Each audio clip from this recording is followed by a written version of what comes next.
ஸ்ரீ குருப்பியோ நமக. வேலவா ஜோதிட வித்யாலயத்தின் உயர்நிலை பயிற்சி யாது, உயர்நிலை பயிற்சியில என்ன விதமான பாடங்களை நாம படிக்க போகிறோம் அப்படிங்கிற விளக்கங்களை இப்ப கொஞ்சம் பார்க்க போறோம். வேலவா ஜோதிட வித்யாலயத்தின் உயர்நிலை பயிற்சிக்காக மொத்தம் 3 பாட புத்தகங்கள், ஒரு பயிற்சி கையேடு, மொத்தம் 4 புத்தகங்கள் மூலமாக உங்களுக்கு பயிற்சிகள் வழங்கப்படுகிறது அப்படிங்கிறது சொல்லணும். மொத்தம் 4 வகையான புத்தகங்கள் அப்படிங்கிறது நமது நிறுவனத்தின் மூலமாக உங்களுக்கு வழங்குகிறோம் அப்படின்னு சொல்லணும்.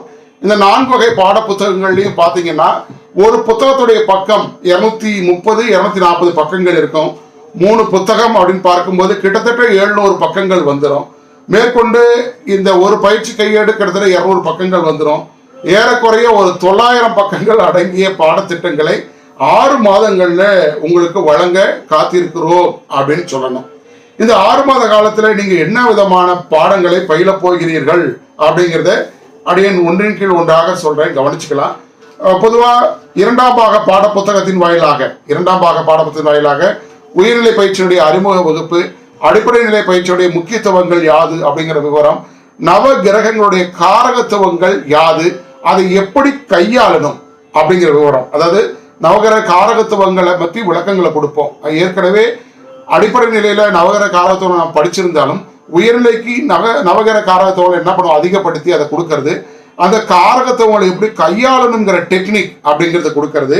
அதுக்கப்புறம் ஆட்சி பெற்ற கிரகங்களுக்கு எப்படி பலன் சொல்லணும், உச்சம் பெற்ற கிரகங்களுக்கு எப்படி பலன் சொல்லணும், நீசம் பெற்ற கிரகங்களுக்கு எப்படி பலன் சொல்லணும், நட்பு பகை சமம் பெற்ற கிரகங்களுக்கு எப்படி பலன் சொல்லணுங்கிற விளக்கங்களும், அதே போல வக்ர கிரகங்களுக்கு எப்படி பலன் சொல்லணும், அஸ்தமனம் பெற்ற கிரகங்களுக்கு எப்படி பலன் சொல்லணும், பரிவர்த்தனையினுடைய பிரிவுகள் யாது, பரிவர்த்தனைகளுக்கான பலன்கள் யாது, இதற்கான விளக்கங்களும், அதோடு இணைந்து கிரக பார்வைகளுக்கான விளக்கம், அதாவது கிரகங்களுக்கு பார்வை இருக்கு, அப்போ சூரியனுடைய பார்வை என்ன செய்யும், சந்திரனுடைய பார்வை என்ன செய்யும், செவ்வாயினுடைய பார்வை என்ன செய்யும், புதன் குரு சுக்கரன் சனி ராகு கேதுவோட பார்வைகள் என்ன செய்யும், ராகு கேதுக்களுக்கு பார்வைகள் உண்டா இல்லையா, இருக்குதுன்னா என்னென்ன பார்வைகள், மேற்கொண்டு சனியினுடைய 3, 7, 10ஆம் பார்வைகள் என்ன செய்யும், 3ஆம் பார்வை என்ன செய்யும், 7ஆம் பார்வை என்ன செய்யும், 10ஆம் பார்வை என்ன செய்யும், குருடைய 5, 7, 9ஆம் பார்வைகள் என்னென்ன செய்யும், செவ்வாயுடைய 4, 7, 8ஆம் பார்வைகள் என்ன செய்யும், இது போன்ற தெளிவான விளக்கங்களும், அதோடு சேர்த்து கிரக சேர்க்கை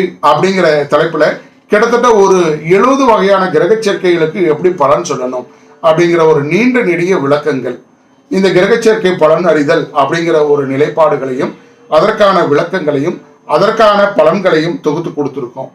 அதோடு இணைத்து ஒரு கிரகத்துடைய பலம், கிரக பலம் அறிதல், சட்பல நிர்ணயம் அப்படின்னு சொல்லுவோம் நம்முடைய பாரம்பரிய ஜோதிடத்துல. அந்த மாதிரி ஒரு கிரகத்துடைய பலத்தை எவ்வாறு அறிவது அப்படிங்கிற விளக்கங்களையும், அதுக்கப்புறம் ஒரு ஜாதகத்துல பாவகங்களையும் உறவுகளையும் எப்படி கையாளணும், எப்படி பாவகங்கள்ல உறவுகளை எடுக்கிறது, அதாவது அப்பாவுக்கு அம்மாவுக்கு இதெல்லாம் எடுத்துறோம், சித்தப்பா பெரியப்பா, சித்தப்பாவுடைய மனைவி, பெரியப்பாவுடைய மனைவி, அண்ணன் மனைவி, அண்ணன் குழந்தைகள், 2 அண்ணன் 3 அண்ணன் இருந்தால் எப்படி எடுக்கிறது, 2, 3 தம்பிகள் இருந்தால் எப்படி எடுக்கிறது, மாமனார் சின்ன மாமனார் பெரிய மாமனார், மாமியார் சின்ன மாமியார் பெரிய மாமியார், இந்த மாதிரி உப உறவுகளில் எப்படி எடுக்கணும், அவங்களுக்கு எப்படி பலன் சொல்லணுங்கிற விளக்கம். அதோடது பாவக காரகத்துவ விளக்கங்கள், ஒரு பாவகத்துடைய காரகத்துவ விளக்கங்கள் யாது, இது எல்லாம் பாத்தீங்கன்னா உங்களுக்கு 2ஆம் பாக பாட புத்தகத்தின் வாயிலாக உங்களுக்கு வழங்குகிறோம் அப்படிங்கிறத சொல்லணும். அதுக்கடுத்து 3ஆம் பாக பாட புத்தகம், 3ஆம் பாக பாட புத்தகத்தின் மூலமாக அடுத்த தலைப்புக்குள்ள வருவோம். இதுல பாத்தீங்கன்னா இப்போ பாவக காரகத்துவங்களை கையாளும் விதத்தை முதல் எடுத்தோட தலைப்பா கொடுக்குறோம். அதாவது ஏற்கனவே கிரக காரகத்துவங்களை கையாளும் விதத்தை 2ஆம் பாக பாட புக்ல பார்த்தோம். இப்போ பாவக காரகத்துவங்களை கையாளும் விதம் அப்படிங்கிறதும், அதுக்கப்புறம் நாடி வந்த பாவகம், நாடி போகும் பாவகம், இதுக்கு உண்டான விளக்கங்கள் அப்படிங்கிற ஒன்றும், அதுக்கடுத்து ராசி காரகத்துவங்கள், காரகத்துவ சூட்சமங்கள், இதை பற்றிய விளக்கம், அதாவது மேச ராசியுடைய காரகத்துவம், ரிஷப ராசியுடைய காரகத்துவங்கள், மிதுனம் கடகம் சிம்மம் 12 ராசியுடைய காரகத்துவங்களும் ராசி காரகத்துவ சூட்சமங்களையும் கொடுக்கிறோம். அதோடு பார்த்தீங்கன்னா ஒவ்வொரு ராசிகள் குறிப்பிடக்கூடிய லொகேஷன், பகுதிகள் எப்படி இருக்கும், எப்படி எடுக்கணும், ஒரு ஜாதகருடைய மாமனார் வீடு எப்படி இருக்கும், ஜாதகருடைய வீடு எப்படி இருக்கும், அப்பாவோட வீடு எப்படி இருக்கும், பூர்வீகம் எப்படி இருக்கும், குலதெய்வம் என்ன மாதிரி லொகேஷன்ல இருக்கும், இந்த மாதிரியான ஒரு பகுதிகள் குறிப்பிடக்கூடிய விவரங்கள் அப்படிங்கிறதும், ஒரு ராசியில கிரகங்கள் என்ன பண்ணும், மேசங்க ராசியில ஒரு கிரகம் இருந்தால் என்ன பண்ணும், ரிஷபங்க ராசியில ஒரு கிரகம் இருந்தால் என்ன பண்ணும், அப்படின்னா ராசியில கிரகங்கள் என்ற பலனை எடுக்கக்கூடிய விதங்களையும், அதோடு இணைந்து லக்ன பலன் சூட்சமம். அதாவது ஒவ்வொரு லக்னத்துக்கு பார்த்தீங்கன்னா அந்த லக்னத்துக்கு பல ஆதிபத்தியங்கள் இருக்கு. அந்த லக்ன பலன் காணும் சூட்சமங்கள் அப்படிங்கிறதும், அதுக்கடுத்து 2 ஆதிபத்திய பலன்கள் எப்படி எடுக்கணும், அதாவது மேசம்னா 1 8 கூடியவர்கள் எப்படி எடுக்கணும், 2 7 கூடியவர்கள் எப்படி எடுக்கணும், 2 ஆதிபத்திய பலன்கள் காணக்கூடிய சூட்சமங்களும் அதோடு இணைத்து பாவக சக்கரம்னா என்ன, பாவக சக்கரத்துக்கான விளக்கங்கள் அப்படிங்கிற சூட்சமங்களும், பாவக சக்கரத்தை கொண்டு பலன் காணும் விதங்களையும் அதோடு இணைத்து பாவகங்கள்ல கிரகங்கள் நின்னா என்ன பண்ணும், அதாவது ஒரு ராசியில கிரகம் இருந்தா என்ன பலன், 1ஆம் பாவத்துல கிரகம் இருந்தா என்ன பலன், இந்த மாதிரி ராசியில் கிரகங்கள் நின்ற பலனையும் சொல்லிக் கொடுக்கிறோம், ஒரு பாவகத்துல கிரகங்கள் நின்ற பலன்னு சொல்லிக் கொடுக்கிறோம். இப்படி 12 பாவத்துல கிரகங்கள் நின்ற பலன் அப்படிங்கிறதெல்லாம் எடுப்போம். இதெல்லாம் பாத்தீங்கன்னா உங்களுக்கு 3ஆம் பாக பாடப்புத்தகத்துல வரக்கூடிய நிலைப்பாடுகள் அப்படிங்கிறத சொல்லணும். இதை பூர்த்தி பண்ணிட்டு 4ஆம் பாக பாடப்புத்தகத்துல வருவோம். இத்தனாம் பாக பாடப்புத்தகம் 4ஆம் பாக பாடப்புத்தகத்துல வருவோம். இந்த 4ஆம் பாக பாடப்புத்தகத்துல என்ன பார்க்கிறோம் அப்படின்னா, இப்போ பாவக ஆய்வினுடைய விளக்கங்களை பார்ப்போம். பாவக ஆய்வினுடைய விளக்கம், அதாவது 1ஆம் பாவகம், பாவகத்துடைய ஸ்ட்ரென்த் என்ன அப்படிங்கிற மாதிரி, ஒரு பாவகம்னா என்ன, பாவகத்தை ஏன் ஆய்வு பண்ணுங்கிற விளக்கங்களை சொல்லுவோம்.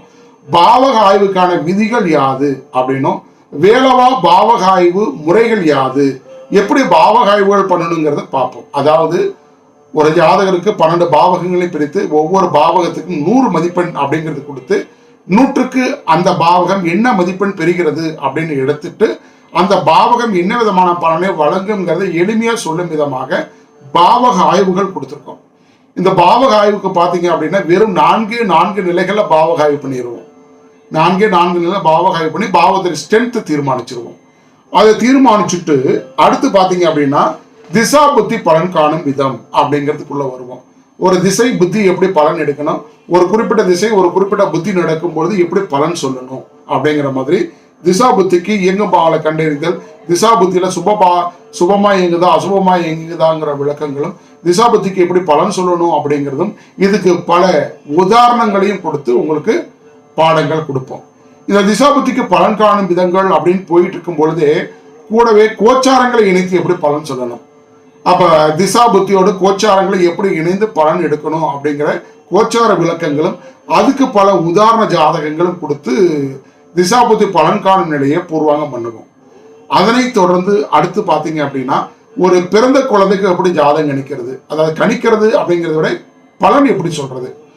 ஒரு ஒரு குழந்தை பிறந்திருக்கு அப்படின்னு நம்மகிட்ட வந்துட்டாங்கன்னா அந்த குழந்தைக்கு பாலரிஷ்டம் இருக்கா, தனி தோஷம் இருக்கா, அந்த குழந்தைக்கு எதிர்காலம் எப்படி இருக்கு, அப்பாவுக்கு எப்படி இருக்கு, அம்மாவுக்கு எப்படி இருக்கு, தாத்தா பாட்டிக்கு எப்படி இருக்கு, இந்த மாதிரியான கேள்விகளை எப்படி பதில் சொல்லணும் அப்படிங்கிற மாதிரி பிறந்த குழந்தைக்கு பலன் காணும் விதம். அதனை தொடர்ந்து ருது ஜாதகத்துக்கு எப்படி பலன் எடுக்கிறது, ருது ஜாதகத்துக்கு பலன் காணும் விதங்கள், இதையும் நாம அதிலே நடத்திடுறோம். இதனை தொடர்ந்து திருமண பொருத்தங்கிற சப்ஜெக்டுக்குள்ள வருவோம். திருமண பொருத்தம், திருமண சடங்குகள், சம்ஸ்காரங்கள் சொல்லுவாங்க.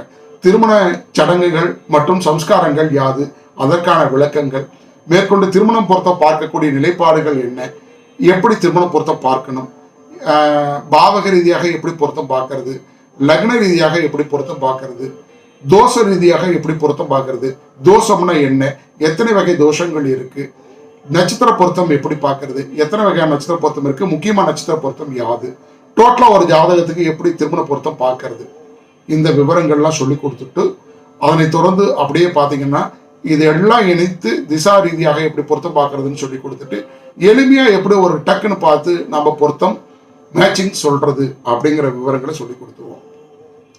இதை கொடுத்து பூர்வாங்கம் ஆன உடனேயே அடுத்து பார்த்தீங்க அப்படின்னா முகூர்த்தம் குறித்தல் அப்படிங்கிற நிலைக்குள்ள வருவோம். முகூர்த்தம் குறிக்கக்கூடிய நிலைப்பாடுகள் யாது, எப்படி முகூர்த்தம் குறிக்கிறது அப்படின்னு நடத்துவோம். இவைகளை நடத்தி பூர்வாங்கம் பண்ணுவோம். கிட்டத்தட்ட பார்த்தீங்கன்னா இதுவும் 4ஆம் பாக பாடப்புத்தகம் பூர்த்தி ஆயிரும்.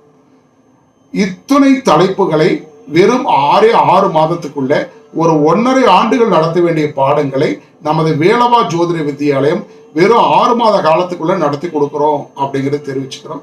ரொம்ப சிறப்பம்சம் பொருந்திய நிலைகள்ல இந்த பாடங்கள் இருக்கிறதுனால ஜோதிட உறவுகள், ஜோதிடம் பயின்றும் பலன் சொல்ல முடியாம இருக்கக்கூடிய ஜோதிட சொந்தங்கள் தாராளமாக வேலவா ஜோதிட வித்தியாலயத்தில் இணைந்து பயன்பெற வேண்டுமா கேட்டுக்கிறோம். மேற்கொண்டு இந்த பயிற்சிக்கான கட்டண விவரங்கள் யாது என்கின்ற விவரங்களை கீழே உள்ள வாட்ஸ்அப் எண்ணில் நீங்க தொடர்பு கொண்டு விவரங்களை சேகரித்துக் கொள்ளலாம் அப்படிங்கிறத தெரிவிச்சுக்கிறோம். ரொம்ப சிறப்பம்சம் பொருந்திய நிலைகளில் பாடத்திட்டங்களை வடிவமைச்சு கொடுத்துருக்கோம். இந்த 4ஆம் பாக பாடப்புத்தகத்தில் பார்த்தீங்கன்னா ஒரு 22 அத்தியாயங்கள் கொடுத்துருக்கோம் 4ஆம் பாக பாடப்புத்தகத்தில். அதே போல 3ஆம் பாக பாடப்புத்தகத்தில் பார்த்தீங்க அப்படின்னா ஒரு 9 அத்தியாயங்கள் கொடுத்துருக்கோம். 9 + 22 எத்தனை அத்தியாயம் ஆயிடுத்து? 31. 2ஆம் பாக பாடப்புத்தகத்தில் பார்த்தீங்கன்னா 11 அத்தியாயம். 11 + 9 20 + 22 42 அத்தியாயங்கள். 42 அத்தியாயங்களோடு உங்களுக்கு வேலவா ஜோதிட வித்யாலயம் உயர்நிலை பயிற்சியை வழங்கி இருக்கு அப்படிங்கிறத மகிழ்ச்சியோட தெரிவிச்சுக்கிறோம். இந்த வாய்ப்பும் இந்த நிலைப்பாடும் நல்லா ஓரளவுக்கு பூர்வ ஜென்ம கர்மா புண்ணிய கர்மா அதிகமாக கொண்டவர்களுக்கு மட்டுமே கிடைக்கும் அப்படிங்கிற தெரிவித்துக் கொண்டு உங்களது வாழ்க்கையை ஜோதிட பயணத்தை எளிமையாக்கிக் கொள்ளவும் துல்லியமாக்கிக் கொள்ளவும் இன்றே இணையுங்கள் வேலவா ஜோதிட வித்யாலயத்தில் அப்படிங்கிறத கூறிக்கொண்டு விடைபெறுகின்றோம். நன்றி, வணக்கம், வாழ்க வளமுடன்.